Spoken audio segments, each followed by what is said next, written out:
الحسنى يا خالقنا غفرانا نسألك وأنت الأسمى نأمل عفوك سبحان. اعوذ باللہ من الشیطان الرجیم. بسم اللہ الرحمن الرحیم. الحمد للہ رب العالمین وصلی اللہ علی سیدنا محمد وآلہ الطیبین الطاہرین واللعن علی اعدائهم اعداء الدین من الآن الى قیام یوم الدین. اما بعد قال اللہ الحکیم. بسم اللہ الرحمن الرحیم. وما تشاءون الا ان یشاء اللہ رب العالمین. وقال عز وجل من عمل صالحا فلنفسه ومن اساء فعليها وما كان ربك بظلام للعبید. صدق اللہ العلی العظیم. عدل الہی کے بارے میں گفتگو ہو رہی تھی. پچھلے دروس میں عدل الہی پر ہم نے تفصیلی گفتگو کی ہے. آج کے سبق اور درس کا عنوان ہے جبر، تفویض اور اختیار. انشاءاللہ آج کے اس سبق میں ہم جبر کے حوالے سے گفتگو کریں گے، اور یہ بحث بھی قضا و قدر، جبر و اختیار اور تفویض کی بحث بھی عدالت کی فروعات اور عدالت کے اہم بحث عدل الہی کی بحث کے اہم مسائل میں سے ہیں. لہٰذا ضروری ہے کہ ان تین نظریوں پر مختصر سی گفتگو ہو تاکہ عدل الہی کی بحث مکمل ہو جائے.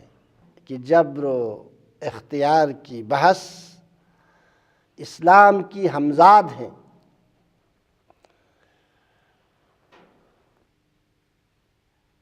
بعثت پیغمبر کے ساتھ یہ بحث شروع ہو چکی تھی، لیکن اس میں فرقہ بندی، اختلاف اور مسلمانوں کے درمیان عدل الہی کے بارے میں اختلاف اور فرقہ بندی اور ایک دوسرے کے مقابلے میں صفارائی اور جبری اور غیر جبری میں تقسیم دوسری صدی یعنی بنی امیہ کی حکومت کے دور میں انجام پائی ہے. کچھ جبری بن گئے، کچھ غیر جبری بن گئے، کچھ جبر کے قائل ہو گئے، کچھ اختیار مطلق کے قائل ہو گئے، تفویض کے قائل ہو گئے، تو کچھ میانہ روی اور اختیار کے قائل ہو گئے. یہ ایک نکتہ. دوسرا نکتہ جبر اور اختیار کا مسئلہ خود قرآن مجید میں بھی بیان ہوا ہے. ایک طرف بعض آیات میں تصریح کی گئی ہے کہ انسان آزاد اور خود مختار ہے، اس پر کسی قسم کا کوئی جبر نہیں ہے. بعض آیات اس بات پہ دلالت کرتی ہیں، اور دوسری طرف سے کچھ آیات میں یہ صراحت کے ساتھ بیان کر دیا گیا ہے کہ ہر چیز خدا کی مشیت، ارادہ اور قضا اور قدر سے وابستہ ہے. لہذا جبر اختیار کی بحث قرآنی مباحث میں سے بھی ہے، اور قرآن کے مباحث میں اہم مباحث میں سے ہے. چونکہ اس دو قسم کی آیات، بعض میں کہا گیا ہے کہ انسان مطلقاً مختار ہے، اس پر کوئی جبر نہیں ہے، خلق کرنے کے بعد بالکل آزاد ہے، جو چاہے کرے کر سکتا ہے. البتہ صریحاً تو نہیں کہا گیا ہے، لیکن ان مجموعی آیات کا خلاصہ یہ ہے. اور ایک طرف یہ ہے کہ نہ انسان مجبور ہے، ہر کام میں مجبور ہے. خدا کی مشیت اور ارادے کے بغیر انسان کچھ بھی نہیں ہے. اور انسان کی سرنوشت قضا اور قدر سے مربوط ہے۔ قضا و قدر الہی میں جو ہوگا، خدا جو ارادہ کرے گا وہی انسان انجام دے گا۔ یعنی خود انسان بھی اتنے عظیم اعضاء و جوارح اور رکھنے کے باوجود، قدرت فکر رکھنے کے باوجود، قدرت عمل رکھنے کے باوجود وہ بالکل بے بست ہے، وہ کچھ بھی انجام نہیں دے سکتا۔ یہ ایک نظریہ، اور یہ جبریوں کا نظریہ۔ کیوں ایسا ہوا؟ ان آیات مجیدہ کی وجہ سے۔ یہاں ان دو قسم کے آیات کی بنا پر مسلمانوں کا ایک گروہ یہ گمان کر بیٹھے کہ یہ دو قسم کی آیات ایک دوسرے کی ضد ہیں۔ ان دو قسم کی آیات کی آپس میں ٹکراؤ ہے، انہوں نے یہ نتیجہ اخذ کیا۔ لہذا بعض لوگ مطلق اختیار سے متعلق آیات کی تعویل کر کے جبر کے قائل ہو گئے، اور ایک دوسرا گروہ مشیت، ارادہ اور قضا و قدر سے متعلق آیتوں کی تعویل کر کے نظریہ اختیار کو اپنایا دوسرے گروہ نے۔ البتہ یہاں پر ان دو گروہوں کے علاوہ ایک تیسرا گروہ بھی ہے۔ آیتوں کے آپس میں کوئی ٹکراؤ نہیں ہے، ان دو قسم کے آیتوں کی آپس میں کسی قسم کا تضاد، تناقض اور ٹکراؤ نہیں ہے، اور یہ شیعیان علی ابن ابی طالب علیہ السلام کا نظریہ ہے۔ انشاءاللہ آگے جا کے اس پر گفتگو ہوگی۔ مختصر یہ کہ آخر کار اس بحث میں، عدل الہی کی بحث میں اور جبر و اختیار کی بحث میں مسلمانوں کے درمیان تین نظریے قائم ہو گئے۔ اب ہم آج کے بعد اور آج کے سبق میں اور آج کے بعد والے دو دروس میں ان تین نظریوں پر انشاءاللہ تفصیلی گفتگو کرتے ہیں، توجہ فرمائیں۔ تو عرض ہوا پہلا نظریہ جبر کا نظریہ۔ انسان مجبور ہے، یعنی انسان کا کوئی اثر نہیں ہے۔ انسان کسی بھی فعل کے حوالے سے، کسی بھی کام کے حوالے سے کوئی اثر، نہ صرف انسان بلکہ دنیا کی تمام شے کسی قسم کی کوئی اثر نہیں رکھتی۔ یہ تمام آثار، تمام حرکات، سکنات، گفتار، کردار سب خداوند متعال کے ارادے سے، خدا کا فعل ہے۔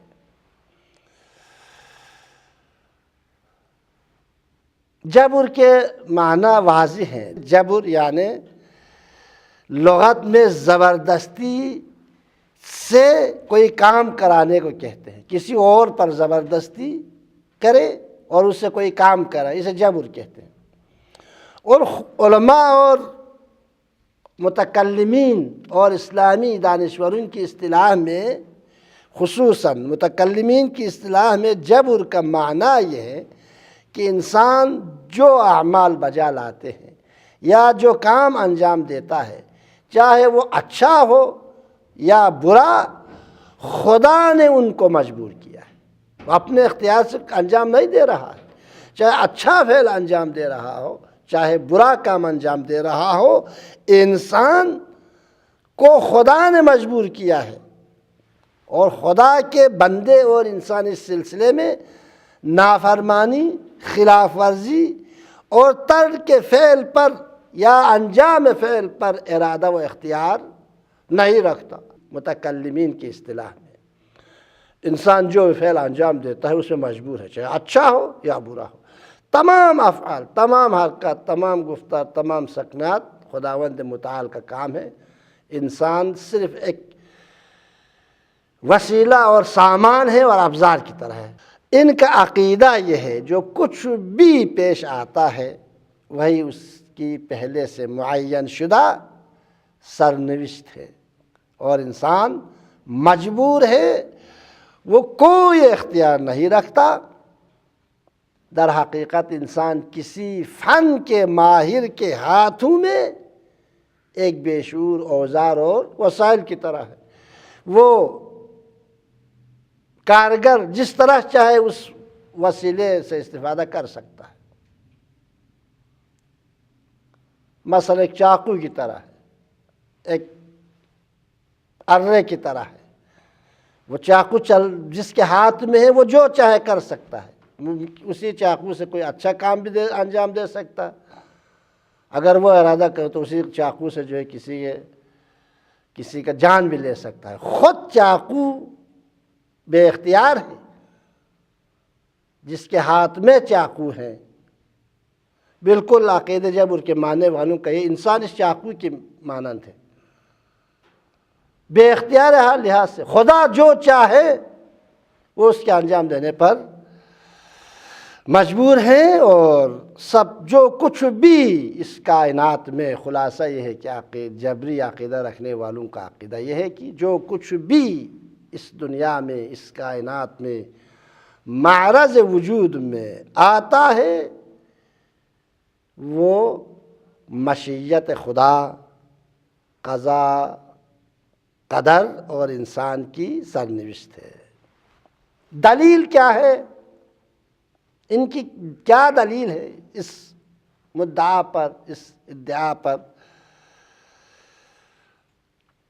یہ لوگ اس عقیدے کو اس طرح سے ثابت کرتے ہیں: خدا کی حاکمیت، خدا کے ارادہ، خدا کی قدرت، ان کے ساتھ کسی اور مخلوق خدا کی قدرت کے ہم قائل ہو رہے ہیں، کسی اور مخلوق کے لیے ہم حاکمیت کے حق کے قائل ہو رہے ہیں، کسی اور مخلوق، خدا کے مخلوق کے لیے بھی ہم قدرت کے قائل ہو رہے ہیں، جبکہ خدا کی حاکمیت، حاکم علی الاطلاق صرف خدا ہے۔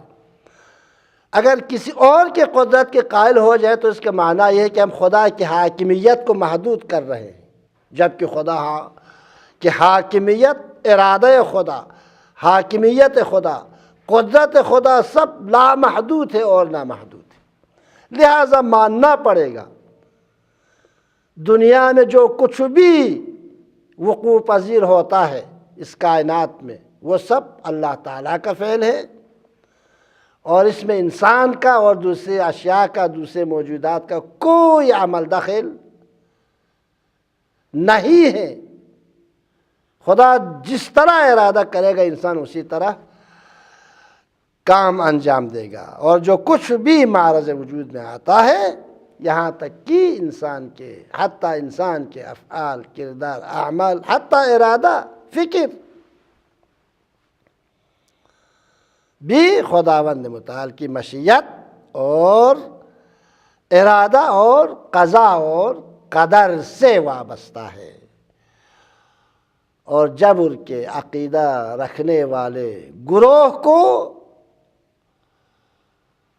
متکلمین کے اصطلاح میں اشاعرہ کہتے ہیں، جو اہل سنت، اکثر اہل سنت جو اس وقت بھی دنیا میں ہے تقریباً اسی عقیدے کے قائل ہیں۔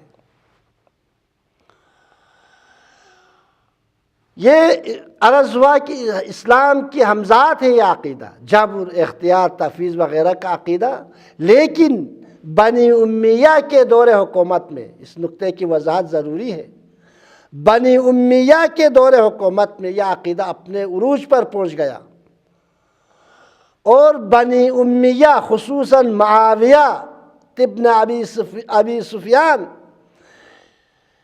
عوام کے درمیان زبردستی اس عقیدے اور نظریے کو رائج کرنا چاہتے تھے۔ زبردستی کیوں؟ اس لیے کہ یہ نظریہ ان کے ظلم اور ستم کی توجیہ کے لیے بہترین بہانہ تھا، بہترین وسیلہ تھا، بہترین ذریعہ تھا۔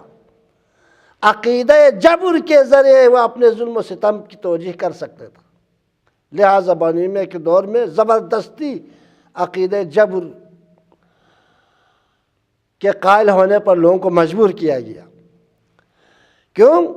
اس لیے کہ وہ اس سے سیاسی فائدہ اٹھانا چاہتے تھے، واقعاً فائدہ اٹھایا بھی، اپنے تمام مظالم، تمام گناہوں، تمام بد کرداریوں، تمام بد اعمالیوں کو خدا کے کھاتے میں ڈال دیا عقیدہ جبر کی وجہ سے۔ کچھ اسلامی دانشوروں، اسلامی مفکرین یا علماء اسلام کے کوتاہی کی وجہ سے عوام میں بھی عقیدہ جبر رائج ہوا، اور حکومت وقت خصوصاً بنی امیہ کی حکومت اور بالاخص معاویہ ابن ابی سفیان نے ڈنڈے کے ذریعے اس عقیدے کو پورے اسلامی معاشرے میں پھیلانا چاہا، اس لیے کہ وہ ان کے مظالم کے لیے بہترین توجیہ اور بہانہ تھا۔ اور معاویہ ابن ابی سفیان اور بنی امیہ کے حکمرانوں نے اس نظریے کے آڑ میں آمنا بالقدر خیرہ و شرہ کا نعرہ بلند کیا۔ ایک سیاسی نعرہ تھا، آمنا بالقدر خیرہ و شرہ، ہم سراپا تسلیم ہے قضا و قدر کے سامنے، لہٰذا چاہے ہمارے حق میں اچھا ہو یا برا ہو، ہم خدا کے سامنے تسلیم ہیں۔ ان کا مقصد یہ تھا کہ جو کچھ بھی ہم سے صادر ہوتا ہے، جو کچھ بھی ہمارے لیے پیش آتا ہے، وہ خداوند متعال کی مشیت اور ارادے سے اور قضا و قدر کی وجہ سے۔ یہ نعرہ عمومی نعرہ بن گیا تھا۔ اس نعرے کو بلند کر کے معاویہ اور بنی امیہ اپنی ظالمانہ اور اجباری حکومت کی توجیہ کرتے تھے۔ اسی لیے تاریخ میں ہم دیکھتے ہیں، اسی لیے معاویہ ابن ابی سفیان اور حاکمان بنی امیہ نے اپنی ساری طاقت نظر جبر کی تجویز پر صرف کر دی، اور طاقت کے بل بوتے پر عام انسانوں کو اس غلط عقیدے کو قبول کرنے پر مجبور کرتے تھے۔ چنانچہ عقیدہ جبر اور سب چیزیں خدا کی طرف سے ہیں، اس عقیدے کے ذریعے انہوں نے لوگوں کی زبان اعتراض بند کر دی۔ اب لوگ کیا اعتراض کر سکتے تھے؟ کہتے ہیں تو سب کچھ خدا کے ہاتھ میں۔ اسی لیے معاویہ ممبر سے اعلیٰ اعلان جمعے کے خطبات میں کہا کرتے تھے، مجھے حاکم بنایا خدا نے، علی کو گھر میں بٹھایا تو خدا نے بھی، یہ قضا و مشیت الہی خدا کا فیصلہ ہے، میں کیا کر سکتا ہوں، علی کیا کر سکتے ہیں۔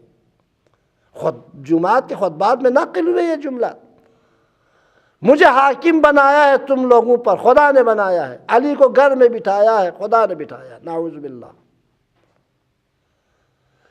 اس عقیدہ جبر کے ذریعے لوگوں کی زبانیں بند کر دی، کسی میں جرأت نہیں ہوتی تھی کہ عقیدہ جبر کے خلاف زبان کھولے۔ معاویہ کے دور میں تا بنی امیہ کی حکومت کے خاتمے تک، بلکہ بنی عباس کی حکومت میں بھی اوائل کچھ سالوں تک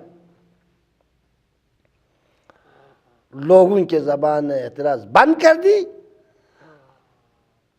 اور بنی امیہ کے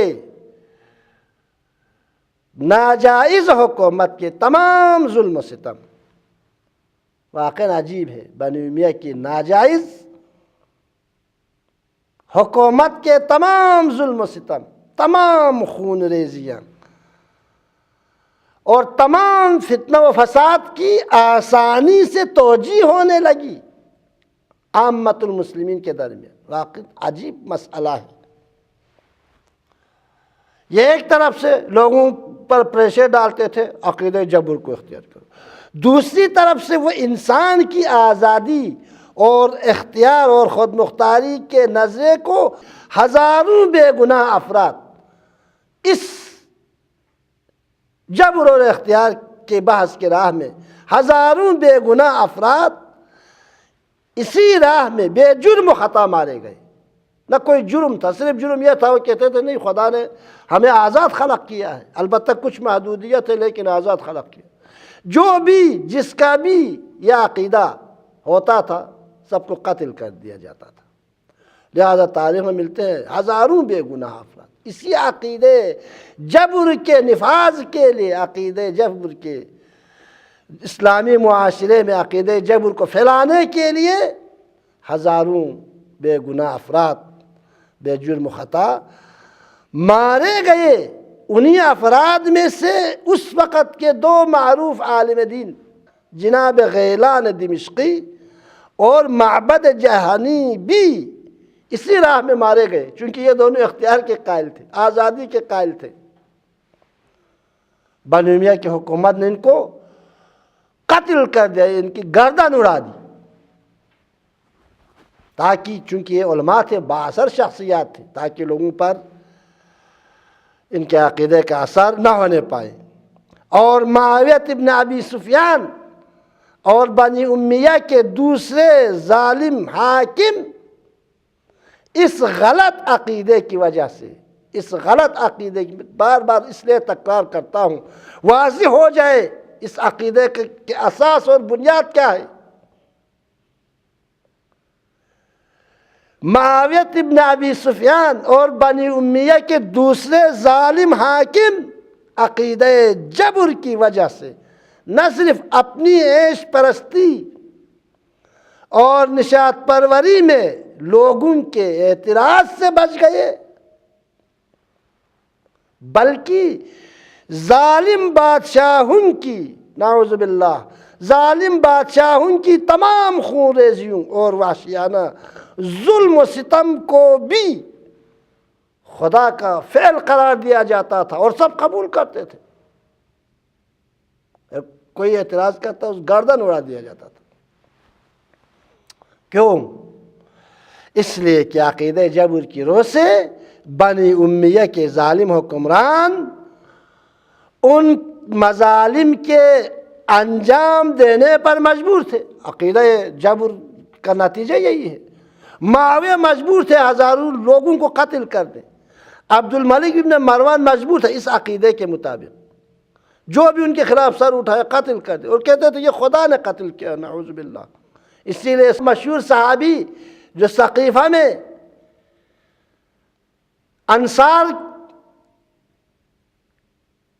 گروہ انصار کے سرکردہ افراد میں سے تھے اور ان کے راہبر اور رہنما کی حیثیت سے وہ سامنے آئے تھے، بعد میں معاویہ کے دور میں، عثمان کے دور میں یا معاویہ کے دور میں ان کو قتل کر دیا، بعد میں کہا جنات نے ان کو قتل کیا۔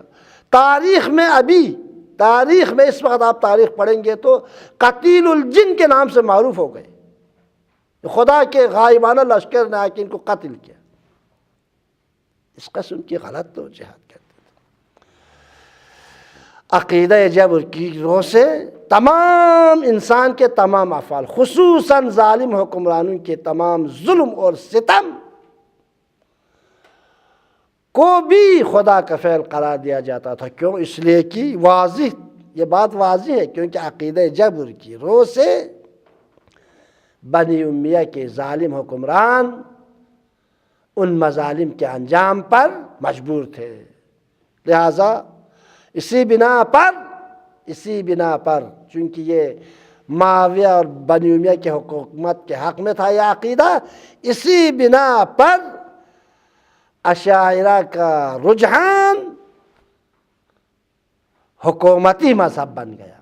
حکومت نے خواہ مخواہ کے لیے اہل سنت اور خصوصاً اشاعرہ کے مذہب کو نہیں اپنایا، اپنے مظالم کی توجیہ کے لیے